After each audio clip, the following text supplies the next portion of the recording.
രാജ്യത്തെ തന്നെ നടുക്കിയ വയനാട് ദുരന്തത്തിന് ഇന്നേക്ക് ഒരാണ്ട്. ഇന്നും മായാത്ത ഓർമ്മകളിൽ ഒഴുകുകയാണ് പുന്നപ്പുഴ. ചുരൽമലയും മുണ്ടക്കയും പുഞ്ചിരിമട്ടവും ഇന്ന് നിശബ്ദം. 298 പേരാണ് മഹാദുരന്തത്തിൽ നഷ്ടപ്പെട്ടത്. അതേസമയം ദുരന്തത്തിൽ വീട് നഷ്ടപ്പെട്ടവർക്കായി നിർമ്മിക്കുന്ന ടൗൺഷിപ്പ് പദ്ധതി എങ്ങും എത്തിയിട്ടുമില്ല. പലർക്കും ആനുകൂല്യങ്ങളും ലഭിച്ചിട്ടില്ല.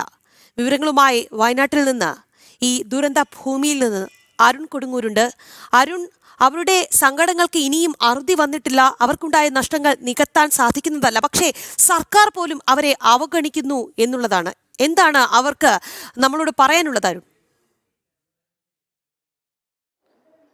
രഹി, കഴിഞ്ഞ ഒരു വർഷം മുമ്പ് നമ്മൾ ഈ വലിയ ദുരന്ത വാർത്ത അറിഞ്ഞ് നമ്മൾ ആദ്യം എത്തിയ സ്ഥലമാണ്. ഈ വാക്കുകളിലൊക്കെ വിവരിക്കുന്നതിനപ്പുറത്തേക്കുള്ള ഒരവസ്ഥ തന്നെയായിരുന്നു. മണ്ണ് മൂടിയ ഒരു പ്രദേശമായി തന്നെ മാറിയിരുന്നു. ഇത് വയനാട്ടിലെ ഒരു ചെറു പട്ടണമായിരുന്നു ഈ ചൂരൽമല എന്നത്. ഒരുപാട് ആളുകൾ താമസിച്ചിരുന്ന വെള്ളാർമല സ്കൂൾ അടക്കമുണ്ടായിരുന്ന ഒരു പ്രദേശമാണ്. ആ പ്രദേശത്തെ ഒന്നാകെ ഇല്ലാതാക്കിക്കൊണ്ടായിരുന്നു ഈ മഹാദുരന്തം നടന്നത്. ഒരുപാട് ആളുകൾക്ക് ജീവൻ നഷ്ടപ്പെടുന്ന ഒരവസ്ഥയിലേക്ക് കാര്യങ്ങൾ എത്തിയിരിക്കുന്നു. ഇങ്ങനെ വാക്കുകളിൽ വിവരിക്കുന്നതിനപ്പുറമുള്ള ഒരു ദയനീയ അവസ്ഥയിലേക്കായിരുന്നു പോരുന്നത്. എന്തായാലും ഒരു മഹാദുരന്തത്തിന് മുന്നിൽ പകച്ചു നിൽക്കുകയല്ലാതെ മറ്റൊന്നും ചെയ്യാൻ കഴിയാത്ത ഒരവസ്ഥയിലേക്ക് ഒരുപാട് ആളുകൾ മണ്ണിനടിയിൽ പൊതിഞ്ഞു കിടക്കുന്ന ഒരവസ്ഥയിലേക്ക് ജീവന് വേണ്ടി കേണു നിൽക്കുന്ന ആളുകൾ. അങ്ങനെ ഏറ്റവും പ്രധാനമായുള്ള രക്ഷാപ്രവർത്തനം നടക്കേണ്ട ഒരു സ്ഥലം കൂടിയായിരുന്നു. ഒരു വെല്ലുവിളികൾ അനേകമായിരുന്നു ഉണ്ടായിരുന്നത്. നമ്മൾ ഈ പോകുന്ന പാലം, ബെയിലി പാലമായിരുന്നു ഇവിടുത്തെ രക്ഷാപ്രവർത്തനത്തിന് ഒരു സുപ്രധാനമായ നാഴികക്കല്ല് എന്ന് നമുക്ക് വിശേഷിപ്പിക്കേണ്ടത്. കൃത്യമായി തന്നെ കേന്ദ്രത്തിൻ്റെ ഒരു ഇടപെടൽ, സൈന്യം വന്ന് ഈ പാലം തീർത്തതോടെയാണ് ഈ വയനാട്ടിലെ രക്ഷാപ്രവർത്തനത്തിന് വലിയൊരു ആശ്വാസമായിക്കൊണ്ട് പുറത്ത് കുടുങ്ങിക്കിടക്കുന്ന ആളുകളെ ഇങ്ങോട്ട് മുണ്ടക്കൈ, അതോടൊപ്പം തന്നെ പുഞ്ചിരിമട്ടം അടക്കമുള്ള സ്ഥലങ്ങളിൽ കുടുങ്ങിക്കിടക്കുന്ന ആളുകളെ പരമാവധി വേഗത്തിൽ ഇവിടേക്ക് എത്തിക്കുന്ന ഒരു സാഹചര്യം ഉണ്ടായി. അങ്ങനെ രക്ഷാപ്രവർത്തനത്തിലടക്കം കൃത്യമായ ഒരു ഇടപെടൽ നടത്തി. പക്ഷേ സംസ്ഥാന സർക്കാരിൻ്റെ ഭാഗത്തു നിന്നും ഒരു വലിയ വീഴ്ചകൾ തുടക്കത്തിൽ മുതൽ ഉണ്ടായിരുന്നു എന്നതാണ് ഏറ്റവും പ്രധാനപ്പെട്ട കാര്യം. കാരണം തുടക്കത്തിൽ ഈ ദുരന്തത്തിന് മുമ്പ് തന്നെ പ്രദേശവാസികളടക്കമുള്ള ആളുകൾ കൃത്യമായ മുന്നറിയിപ്പ് നൽകിയിരുന്നു. പക്ഷേ അതൊന്നും തന്നെ വിലക്കെടുക്കാൻ അവർ തയ്യാറായിരുന്നില്ല. എന്തായാലും ഇപ്പം BJP-യുടെ ജില്ലാ പ്രസിഡന്റ് പ്രശാന്ത് കൂടി നമുക്കൊപ്പം ചേരുകയാണ്. എന്തായാലും ഈ രക്ഷാപ്രവർത്തനത്തിൻ്റെ ഏറ്റവും പ്രധാനപ്പെട്ട ഒരു ഏട് എന്നത് ഈ ബെയിലി പാലം തന്നെയാണ്. നമ്മുടെ സൈന്യം സമ്മാനിച്ച ഒരു കാര്യം. ആ രക്ഷാപ്രവർത്തനത്തിന് വലിയ ഉപകാരമാകുന്ന ഒരു കാര്യം കൂടിയാണ്. പക്ഷേ ഈ സംസ്ഥാന സർക്കാരിൻ്റെ ഭാഗത്തു നിന്നും ഈ ദുരന്തബാധിതരോടുള്ള ശ്രമങ്ങൾ, പ്രത്യേകിച്ച് ഈ ടൗൺഷിപ്പ് തന്നെയാണ് ഏറ്റവും പ്രഖ്യാപിച്ച ഒരു പദ്ധതി. കാരണം ഉടുതുണി മാത്രമായി രക്ഷപ്പെട്ട ആളുകളാണ്. അവർക്ക് മുന്നിൽ വലിയൊരു ആശ്വാസമായിരുന്നു ഈ ടൗൺഷിപ്പ്. പക്ഷേ ആ ടൗൺഷിപ്പിൻ്റെ അവസ്ഥ വളരെ ദുഃഖകരമല്ലേ? കാരണം ഒരു തരത്തിലുള്ള നടപടികളും അവിടെ ആയിട്ടില്ലല്ലോ. തീർച്ചയായിട്ടും ടൗൺഷിപ്പ് എന്നൊക്കെ പറഞ്ഞുകൊണ്ട് ജനങ്ങളെ ശരിക്കും തെറ്റിദ്ധരിപ്പിക്കുന്ന ഒരു നിലപാട്. കഴിഞ്ഞ ഒരു 4 ദിവസങ്ങൾക്ക് മുൻപ് ഞാൻ ആ ടൗൺഷിപ്പിൻ്റെ പ്രദേശം, കാരണം എന്തായി എന്നൊക്കെ നമ്മൾ കൂടി മനസ്സിലാക്കണമല്ലോ എന്ന് വിചാരിച്ച് ഞാൻ പോയിരുന്നു. ഒരു 4 ആളുണ്ടായിരുന്നു അവിടെ പണിക്ക്. പക്ഷേ ഇന്നലെ ഞാൻ അവിടെ ചെല്ലുമ്പോൾ, ഇന്നലെ മീഡിയാസും മറ്റു കാര്യങ്ങളൊക്കെ ഉള്ളത് കൊണ്ട് തന്നെ അവിടെ ഒരു 29 ആൾ, ആ ചെറിയൊരു വീടിന് ചുറ്റും ഒരു 29 ആളുകൾ നിന്ന് അങ്ങോട്ടോടുന്നു ഇങ്ങോട്ടോടുന്നു. കാരണം ഇത് ത്വരിതഗതിയിൽ ഉണ്ട് എന്ന് വരുത്തി തീർക്കാൻ വേണ്ടിയിട്ടുള്ളൊരു ശ്രമം നടത്തുന്ന ഒരു ഇതായിട്ടാണ് നമുക്ക് മനസ്സിലാക്കാൻ വേണ്ടി സാധിച്ചത്. അക്ഷരാർത്ഥത്തിൽ ഇവരെ ഈ വിക്ടിംസ് ആയിട്ടുള്ള ആളുകളെ പറ്റിക്കുന്നു, അതോടൊപ്പം പൊതുജനങ്ങളെയും പറ്റിക്കുന്ന ഒരു നിലപാടാണ് യഥാർത്ഥത്തിൽ ഈ ടൗൺഷിപ്പുമായി ബന്ധപ്പെട്ടുകൊണ്ട് അവിടെ നടന്നുകൊണ്ടിരിക്കുന്നത്. ഈ ടൗൺഷിപ്പ് എന്നുള്ള കൺസെപ്റ്റ് തന്നെ ഇവിടെ വന്നിട്ടുള്ള ജനങ്ങളെ സഹായിക്കാൻ വേണ്ടിയിട്ട് ജനങ്ങൾ തന്നെ, അതായത് ചൂരൽമലയിൽ ഇനി താമസിക്കേണ്ട എന്ന് പ്രകൃതി തീരുമാനിച്ചത് ജനങ്ങൾ മനസ്സിലാക്കിയിട്ടുണ്ട്. അവിടെ കുറേ ആളുകൾ മരണപ്പെടുകയും അതോടൊപ്പം കുറേ ആളുകൾ ഈ നാട്ടിൽ നിന്ന് തന്നെ പോയി.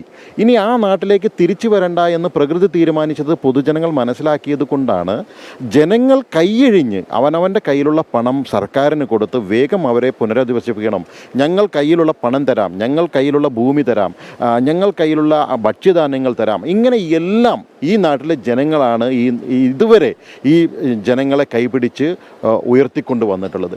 പക്ഷേ സംസ്ഥാന സർക്കാരിൻ്റെ കയ്യിൽ ഈ പണം മുഴുവൻ ലഭിച്ചിട്ടും ഇത് ഒരു കൊല്ലം വൈകിച്ചു, ഈ പണം മുഴുവൻ ഹോൾഡ് ചെയ്ത് വെച്ചു എന്നുള്ളതല്ലാതെ മറ്റേതെങ്കിലും തരത്തിലുള്ള ഏതെങ്കിലും കൃത്യമായിട്ടുള്ളൊരു ഗുണം ഇവിടുത്തെ ജനങ്ങൾക്ക് കിട്ടിയെന്ന് പറയപ്പെടാൻ വേണ്ടി സാധിക്കില്ല. ഇപ്പോൾ പോലും ഒരു കൃത്യമായിട്ടുള്ള ഒരു ലിസ്റ്റ് പോലും, അതായത് ഇതിൻ്റെ ഗുണഭോക്താക്കളുടെ ഒരു ലിസ്റ്റ് പോലും ഈ ഒരു കൊല്ലം കഴിഞ്ഞിട്ടും ഉണ്ടാക്കാൻ സാധിച്ചിട്ടില്ല. ഒരു 3 വാർഡ് കേന്ദ്രീകരിച്ചിട്ടുള്ളൊരു പ്രയാസമാണ്. ഈ 3 വാർഡ് കേന്ദ്രീകരിച്ചിട്ടുള്ള ഒരു ലിസ്റ്റ് പോലും പൂർണ്ണമായിട്ട് ഉണ്ടാക്കാൻ സാധിച്ചിട്ടില്ല എന്ന് പറയുമ്പോൾ അതിൽ നമുക്കറിയാം അങ്ങനെ സാധിക്കാത്ത കാര്യമൊന്നുമല്ല ലിസ്റ്റുകൾ ഉണ്ടാക്കാത്തത്. അപ്പോൾ ലിസ്റ്റുകൾ ഉണ്ടാക്കണ്ട എന്നാണ് തീരുമാനിച്ചത്. ലിസ്റ്റുകൾ ഉണ്ടാക്കാൻ ഇത്ര വലിയ പ്രയാസമൊന്നുമില്ല നമ്മളെ സംബന്ധിച്ച് എല്ലാവർക്കും അത്യാവശ്യം ബോധമുള്ള എല്ലാവർക്കും അറിയാം. പക്ഷേ എന്തുകൊണ്ടാണ് ലിസ്റ്റ് വൈകുന്നത്? അപ്പോൾ അതിൻ്റെ പിന്നിൽ ഗൂഢാലോചനയുണ്ട്. ഇതൊക്കെ ഇങ്ങനെ നടന്നാൽ മതി, ഇത് കുറേ കാര്യങ്ങളൊക്കെ ഇങ്ങനെയൊക്കെ പോയാൽ അവസാനം ഇതൊക്കെ ജനങ്ങൾ മറക്കും, ബാക്കിയുള്ള പൈസയും മറ്റ് കാര്യങ്ങളൊക്കെ മറ്റ് വക മാറ്റി ചിലവഴിക്കുക, മറ്റ് കാര്യങ്ങൾക്കൊക്കെ ആയിരിക്കാം എന്ന് തന്നെയാണ് നമ്മളൊക്കെ ഉദ്ദേശിക്കുന്നത്, മനസ്സിലാക്കുന്നത്. രാജ്യം കണ്ട ഏറ്റവും വലിയ ഒരു ദുരന്തം കൂടിയാണിത്. കാരണം അത്ര വലിയ ഒരു കാഷ്വാലിറ്റിയാണ്, അത്യാഹിതമാണ് ഇവിടെ ഉണ്ടായിരുന്നത്. കേന്ദ്ര സർക്കാരിൻ്റെ ഭാഗത്തുള്ള ഒരു ഇടപെടൽ അതെന്തൊക്കെയാണ് ഈ നാടിന് വേണ്ടി ചെയ്തിരിക്കുന്നത്? തീർച്ചയായിട്ടും കേന്ദ്ര സർക്കാരിൻ്റെ ഇടപെടലില്ലായിരുന്നുവെങ്കിൽ, എല്ലാ കാര്യത്തിലും കേന്ദ്ര സർക്കാരിൻ്റെ ഇടപെടലാണ് ഈ നാട്ടിലെ ജനങ്ങളെ രക്ഷിച്ചത് മുതൽ റെസ്ക്യൂ ഓപ്പറേഷൻ മുതൽ ഇങ്ങോട്ടുള്ള മുഴുവൻ കാര്യങ്ങളിലും കേന്ദ്ര സർക്കാരിൻ്റെ കൃത്യമായിട്ടുള്ള ഇടപെടലുണ്ടായിട്ടുണ്ട്. ഇപ്പോൾ നമ്മൾ നിൽക്കുന്ന ബെയിലി പാലമടക്കം അന്ന് ഗതാഗത സംവിധാനം വളരെ പെട്ടെന്നുണ്ടാക്കിയിട്ടുള്ളത് കേന്ദ്ര സർക്കാരിൻ്റെ ഇടപെടൽ കൊണ്ട് തന്നെയാണ്. നേവിയുടെയും എയർഫോഴ്സിൻ്റെയും അടക്കം 6 ഹെലികോപ്റ്ററുകൾ നിമിഷ നേരം കൊണ്ട് ഇവിടെ എത്തിയതുകൊണ്ടാണ്. സൈന്യത്തിൻ്റെ 12 പട്ടാളം ഇവിടെ എത്തിയതുകൊണ്ടാണ് നിമിഷ നേരം കൊണ്ട് റെസ്ക്യൂ ഓപ്പറേഷൻ നമുക്ക് പൂർത്തിയാക്കാൻ വേണ്ടി സാധിച്ചത്. അതിനുശേഷം ഇനി പണമായിട്ടാണ് കേന്ദ്ര സർക്കാർ കൊടുക്കേണ്ടതെങ്കിൽ കേന്ദ്ര സർക്കാരിന് സാധാരണഗതിയിൽ സംസ്ഥാനങ്ങൾക്ക് കൊടുക്കുന്നത് SDRFിലേക്ക് തന്നെയാണ് പണം കൊടുക്കാറ്. പക്ഷേ ഇവിടെ പറയുന്നത് SDRFിലെ പണം ഒരിക്കലും ദുരന്ത മേഖലയ്ക്ക് ഉപയോഗിക്കാൻ സാധിക്കില്ല എന്നുള്ള ഒരു തെറ്റായിട്ടുള്ളൊരു വാദം പ്രചരിപ്പിക്കുകയാണ്. 145 കോടി രൂപ ജൂലൈ 30-ന് ദുരന്തം നടക്കുന്നു, ജൂലൈ 31-ന് കേന്ദ്ര സർക്കാർ ട്രാൻസ്ഫർ ചെയ്യുന്നു. അപ്പോൾ അത് ദുരന്തത്തിനാണ് എന്ന് സാമാന്യ ബോധമുള്ള ഏതൊരു മനുഷ്യനും മനസ്സിലാക്കാവുന്നതാണ്. പക്ഷേ അത് അതിന് വേണ്ടിയിട്ടുള്ളതല്ല എന്ന് പറയുന്നു. അതുപോലെ തന്നെ ഒക്ടോബർ 1-ാം തീയതി വീണ്ടും 145 കോടി രൂപ ട്രാൻസ്ഫർ ചെയ്യുന്നു. അതും ഇവർ പറയുന്നു ഞങ്ങൾക്ക് ഇതിന് വേണ്ടിയിട്ടുള്ളതല്ല, അത് സാധാരണഗതിയിൽ കിട്ടുന്നതാണ്. ഈ സാധാരണഗതിയിൽ എന്ന് പറയുന്നത് എന്താണെന്ന് മനസ്സിലാകുന്നില്ല. അത് ദുരന്ത മേഖലയ്ക്ക് ഉപയോഗിക്കാൻ വേണ്ടിയിട്ടല്ലേ? അതിൻ്റെ 50% ചിലവഴിച്ചാൽ വീണ്ടും അടുത്ത പണം കിട്ടില്ലേ? അതൊന്നും മനസ്സിലാക്കാതെ, അതല്ലെങ്കിൽ അത് ഞങ്ങൾക്കെന്തോ അവകാശപ്പെട്ടതാണ്, അത് സർക്കാരിന് ഹോൾഡ് ചെയ്ത് വെക്കാനുള്ള ഒരു സംവിധാനമാണ് എന്ന തരത്തിൽ തെറ്റിദ്ധരിപ്പിക്കുന്ന നിലപാട്. അതാണ് 2 പ്രാവശ്യം അടിയന്തരമായിട്ട് ട്രാൻസ്ഫർ ചെയ്തു. വീണ്ടും ഇവർ സമർപ്പിച്ച രേഖയുടെ അടിസ്ഥാനത്തിൽ, അതായത് നെടുമ്പാല എസ്റ്റേറ്റിലും എൽസ്റ്റൺ എസ്റ്റേറ്റിലും അടക്കം വീടുകൾ പുനരധിവാസത്തിനുള്ള വീടുകളടക്കം ഉണ്ടാക്കുമെന്നുള്ള രേഖ സമർപ്പിച്ചതിൻ്റെ അടിസ്ഥാനത്തിൽ 529 കോടി രൂപ ഈ ഫെബ്രുവരി മാസം 11-ാം തീയതി കേന്ദ്ര സർക്കാർ അനുവദിച്ചിട്ടുണ്ട്. ആ കേന്ദ്ര സർക്കാർ അനുവദിച്ചിട്ടുള്ള തുകയിൽ ഇവർ പറയുന്നത് അത് തിരിച്ചടയ്ക്കേണ്ട പണമാണ്. തിരിച്ചടയ്ക്കേണ്ട പണം എന്നുള്ളത് അവിടെ നിൽക്കുമ്പോൾ തന്നെ തിരിച്ചടയ്ക്കേണ്ടതൊക്കെ 50 കൊല്ലത്തിന് ശേഷം ആലോചിച്ച് ചെയ്യേണ്ട കാര്യങ്ങൾ, അത് സർക്കാർ തമ്മിലുള്ളതാണ്. അതിൽ ഈ വിക്ടിംസ് ആയിട്ടുള്ള ആളുകളെ വെറുതെ ഇട്ട് വലിച്ചഴക്കേണ്ടതില്ല.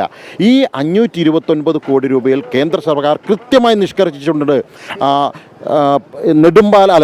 എൽസ്റ്റൺ എസ്റ്റേറ്റിൽ നിർമ്മാണ പ്രവൃത്തിക്ക് വേണ്ടി 111 കോടി രൂപ, നെടുമ്പാല എസ്റ്റേറ്റിൽ 87 കോടി രൂപ. നെടുമ്പാല എസ്റ്റേറ്റിൽ ഇപ്പോൾ ഇല്ല, അതുകൊണ്ട് തന്നെ 198 കോടി രൂപയും ഈ നിർമ്മാണ പ്രവൃത്തിക്ക് വേണ്ടി ഉപയോഗിക്കാം.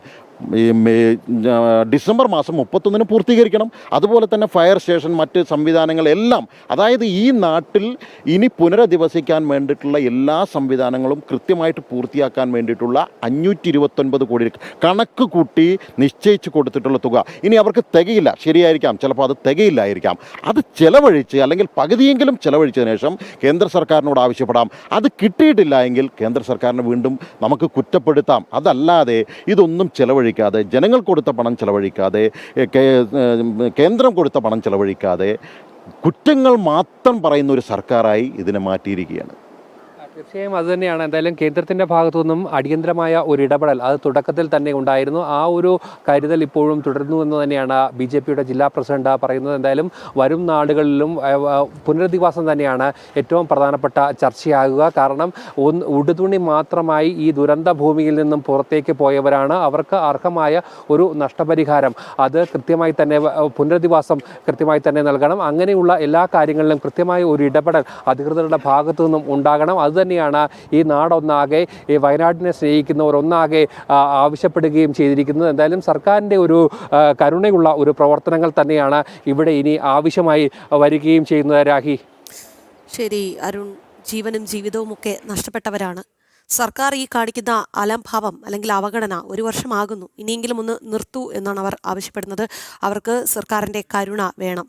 കിട്ടേണ്ട സഹായങ്ങൾ അവർക്ക് കിട്ടേണ്ടതാണ്, അത് കൊടുക്കണം.